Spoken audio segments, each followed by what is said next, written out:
Welcome Hard-Enduro heads to the captivating Kingdom of Lesotho. Located in the middle of South Africa, the kingdom in the sky is celebrating its 50th year of independence, and what better way to celebrate than to host the 49th edition of the famed Roof of Africa. It's the oldest enduro rally in the world, the cradle of hard-enduro. The best are here to take on the scorching temperatures, extreme altitudes, and 3 days of brutal racing. It's time now for the mother of hard-enduro.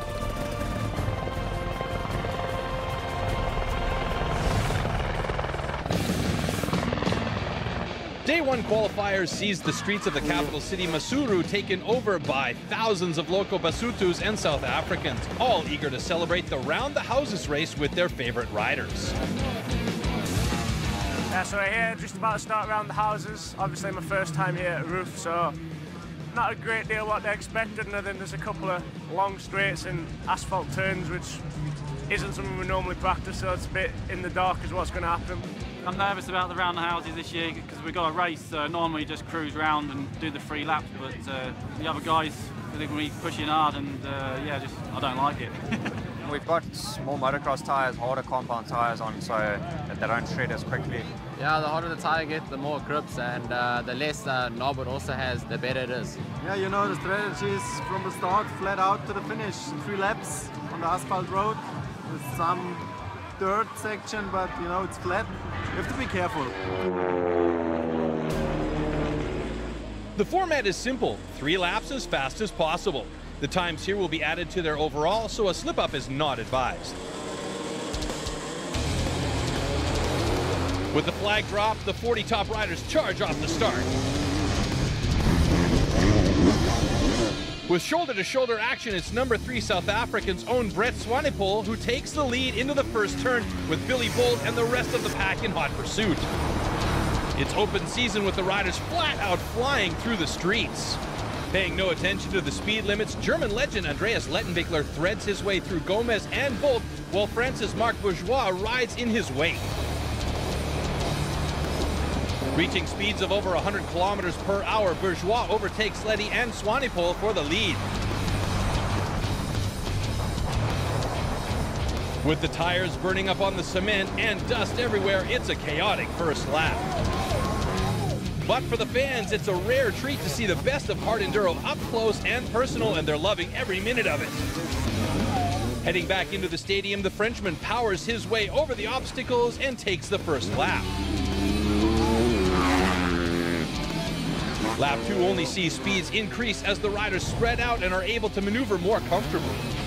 As for Bourgeois, there's no catching the flying Frenchman today. Time to celebrate with the crowds. With the rest of the pack a safe distance behind, the chorus of cheers rises as Bourgeois surprises the field and takes the prestigious round the houses race. I win the track on the road, the prologue. So it's different, so it's good for the first time for the Roof of Africa. In a close second, it's Letty with Enochel rounding out the top 3.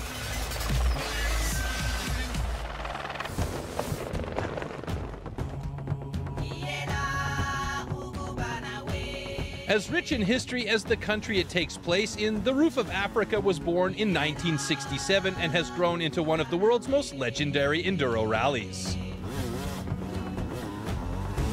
Hi, I'm Alfie Cox. I'm a 9 times Roof of Africa winner. This is definitely one of the longest running enduro rally in our day.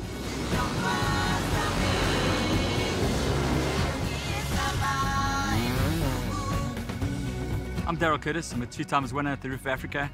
When I first started doing the Roof, it was 500 kilometers a day. And if you look at our race distances now, Friday over 157 kilometers, but yet the guys are riding the same amount of time. And it's just evolved. It's become so much more technical, so much more difficult.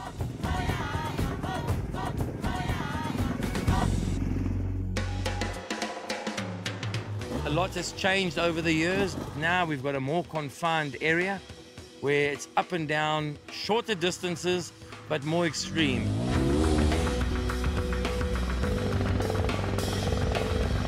Compared to the other races, it's really different, you know.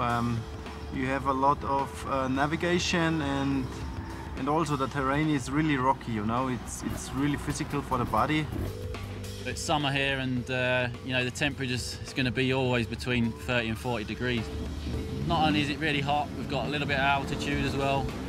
And we start here from 1,600 and go up to close to 3,000, so it will be for sure really exhausting.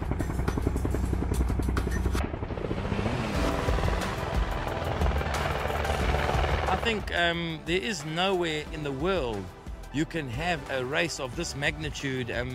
The countryside just lends to a very tough race. We're going to be riding for a minimum of 7 hours on Friday and another 6 hours on Saturday. So you're already tired, they wake you up early, and you've got to do it all over again on Saturday. It's tough, it's in your face, and it's really tiring. Part 2 of the qualifiers is the time trial, where the riders will get the first taste of the Moluti Mountains. After a quick break, the riders have made their way to the Bushman's Pass for the start.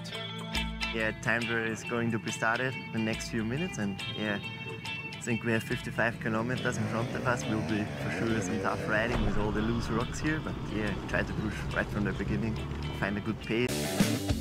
The riders can choose their starting order and who they want to ride with.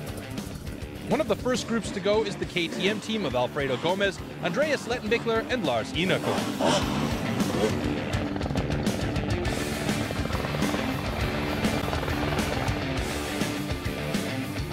Husqvarna factory rider Graham Jarvis sets off by himself.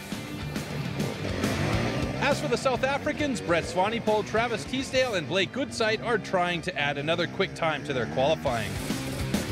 Running into trouble with the loose rocks, Letty, Inako, and Gomez are having slower times than expected. Second and third at the roof the last 2 years, Swanepoel on his blue Yamaha is making it clear that he wants to take the final step on the podium. South Africa's Kirsten Landman is trying to be the first woman ever to complete the gold class, looking good so far. But knowing these mountains as well as anyone, three-time roof winner Graham Jarvis takes the fastest time. Yeah, I did feel good on the bike. I knew I'd be somewhere near. I just didn't want to lose too much time, you know. But, you know, to get any lead, it's good. Tomorrow's where it's all going to happen. The longest day, the toughest day, they say. Just got to go for it. Swanepoel finishes 10 seconds behind, but adding up the times from earlier, he qualifies fastest. Running out of fuel on the final hill, a valiant Travis Teasdale snatches third. After qualifying with 4 of the top 5, the South Africans are looking determined to defend their home soil.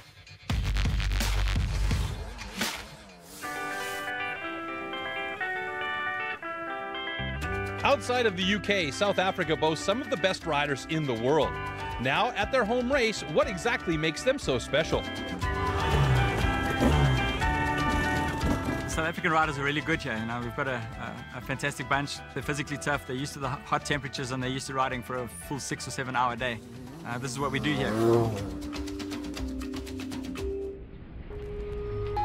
Hello, my name is Travis Teasdale. I'm from Pietermaritzburg, South Africa.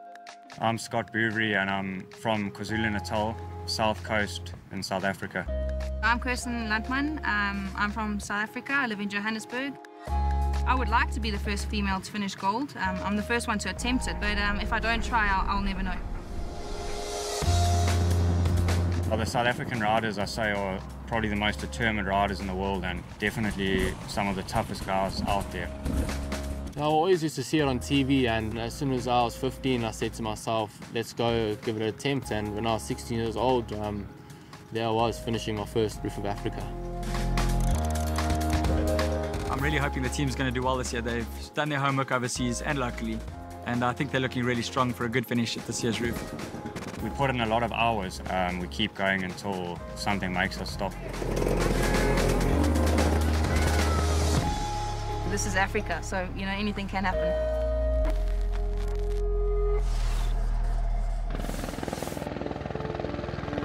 Early morning in the Moluti Mountains, it's off-road day 1, the first real test for these riders.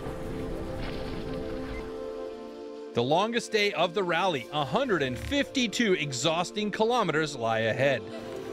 Yes, I'm setting off second today. It's all pretty close, so everybody's, you know, within a few minutes. So probably we're going to end up just bunching up a little bit. Well, you know, the South Africans, they're always fast here. They obviously know it's their type of terrain, and they know it a little bit. You know, they're motivated as well. But you know, it's all good. So I'm lying third overall at the moment, so I'm about 2 minutes or minutes and a half behind the leaders. It's going to be some good pushing in the beginning. Nerves are wound tight as the riders prepare themselves for the hardest day of the rally. Heading off is Brett Swanepoel with Graham Jarvis only 4 seconds behind. The race is on. Setting off in the order they finished in qualifying, brother leader tread KTM rider Travis Teasdale fires off next. Blazing the first trail along the beautiful Maluti Mountains is a breathtaking sight, but with the world's best riders breathing down your neck, it's not an easy task. Swanepoel goes down, leaving him open for a pass from Jarvis. With Teasdale joining in, the gang is soon full speed over the rocky terrain. Not far behind are Scott Bouverie, Billy Bolt, and Blake Goodsight, who form a second hunting pack. Young and with loads of talent, all three of these riders have a real chance to upset the leaders. But starting back in 11th place, it's KTM factory rider Alfredo Gomez who is blazing the fastest trail so far. Riding similar terrain to Brazil, where he won the maiden Red Bull Minas Riders, the Spaniard is in his element. It's not long before Gomez catches up and starts passing riders left and right. Entering the service station, Jarvis pits first with Swanepoel and Teasdale close behind. Everyone making sure to hydrate in the rising heat.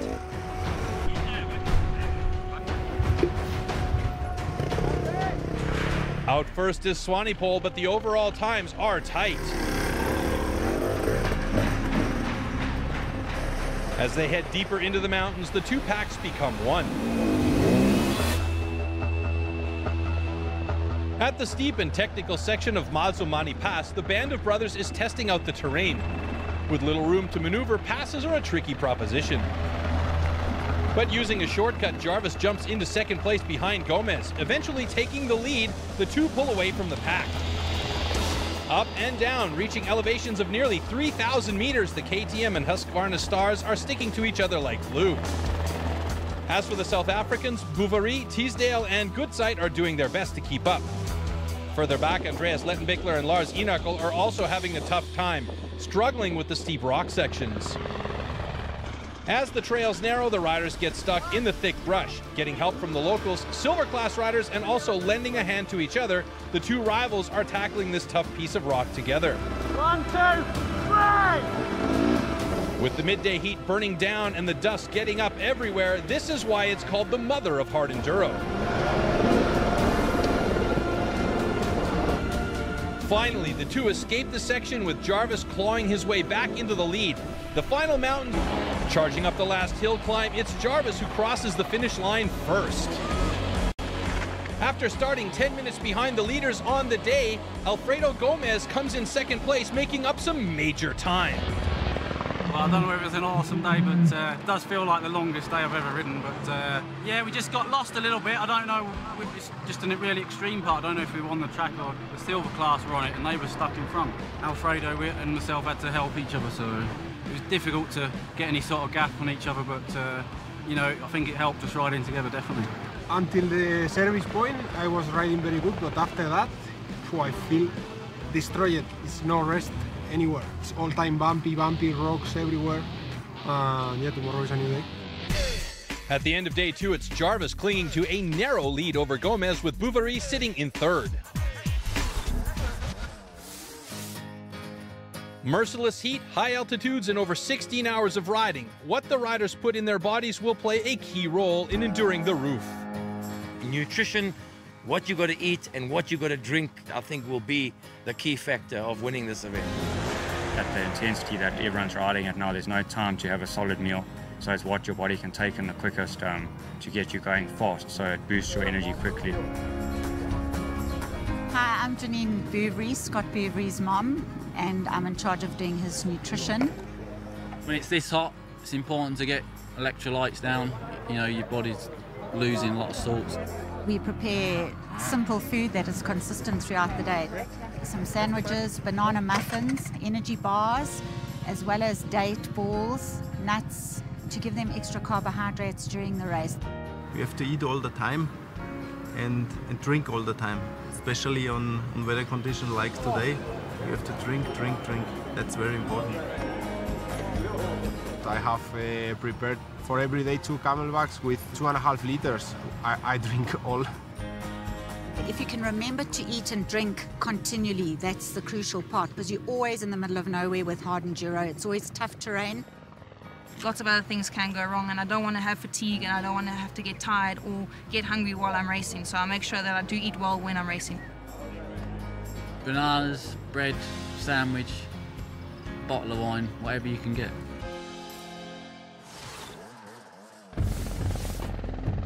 Off-road day 2, and it all comes down to this. 115 kilometers of mountains stand between victory and defeat.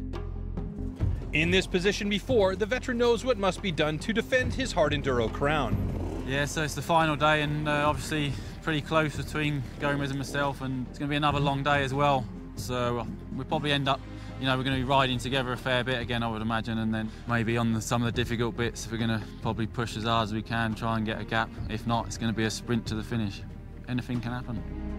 Yeah, it's the final day of the roof. I start second after 25 seconds behind Graham.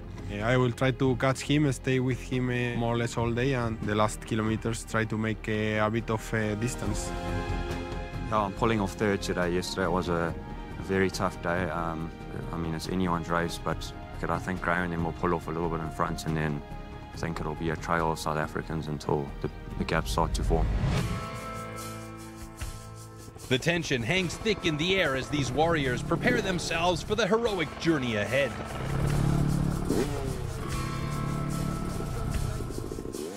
For Jarvis, a large target hangs on his back.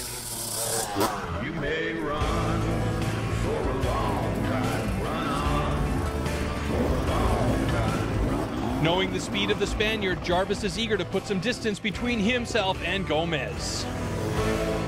In his first roof of Africa, Alfredo Gomez is on the hunt. Carrying the hopes of the South Africans, Bouverie sets off in third.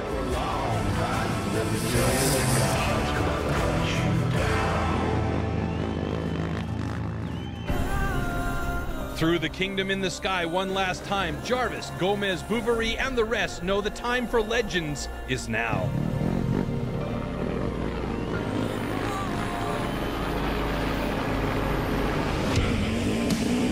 As expected, Gomez catches up with Jarvis at the front. Riding wheel to wheel, the two former Husqvarna teammates are sizing each other up. Back with Bouverie, fellow countrymen Brett Swanepoel and Blake Goodside join in for the battle as well.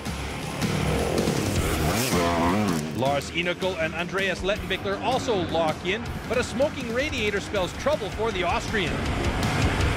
Billy Bolt is having a good showing, trying to bounce back from a rough off-road day 1. As the trail of riders thickens for third, Jarvis is keeping a slight edge over the Spaniard. At the first service station, the factory teams are quick to make the necessary changes. They know every second counts.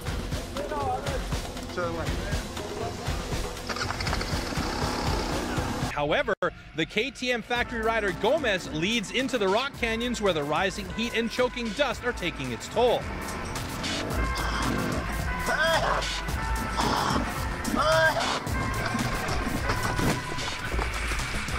But like the champion he is, Jarvis picks himself up and soldiers on.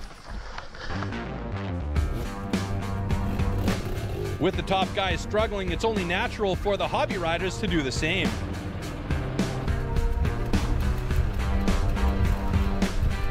From the heavy breathers to the quick falls, finishing the roof will be a triumph in itself.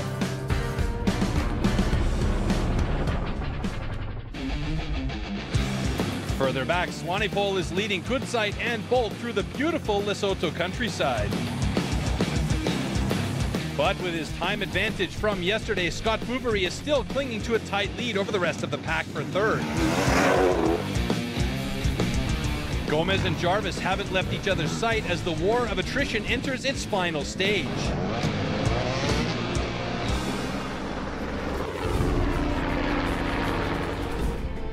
Nearing the last mountain climbs, Gomez gets stuck. Throwing his bike up the rock face, Jarvis jumps into the lead. Desperate to keep pace, Gomez wills his way up after the leader. After 16 hours on the bike, the riders are running on fumes.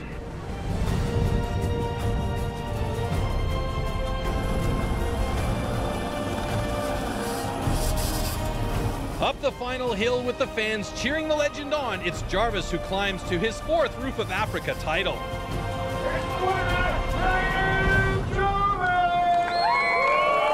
Only 9 seconds behind in the overall, Gomez takes a hard-fought 2nd place. So I got about halfway through and I knew it'd just be a sprint finish, so at the last fuel stop we just went for it. It's a bit of luck involved, I have to say. You know, when it gets to that stage, we're both riding really good. It's a bit of luck, and big congrats to Alfredo, who's very well. Yeah, it's an incredible feeling. Probably the oldest winner as well. I don't know. Well, I started today pushing a lot, trying to catch Graham. I catch him after 5 minutes. I tried to leave him away, but it wasn't impossible. He tried also a few times, and I always follow him. Very happy because it's the last race of the season, and I think we do a very good job. Can't wait for next season to start again. Crossing the finish line, Scott Bouverie squeezes out his fellow countrymen Blake Goodsight and Travis Teasdale for 3rd. Also finishing in 31st is the Iron Lady Kristen Landman, who becomes the first woman ever to finish the gold class. For the amateur and hobby class finishers, the smiles couldn't be brighter. They've just finished the Roof of Africa. In the epic battle across the mountains, Jarvis wins his 4th Roof title and is on top once again, with Gomez and Bouverie by his side.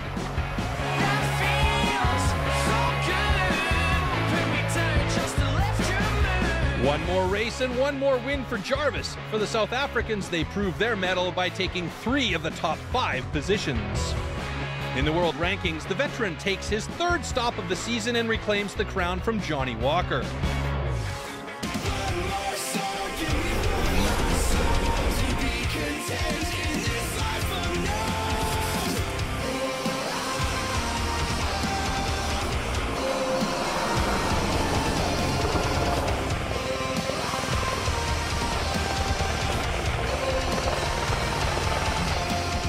What will 2017 bring? Tune in next year for another explosive season. I'm Troy Mannering reminding you to keep the rubber side down.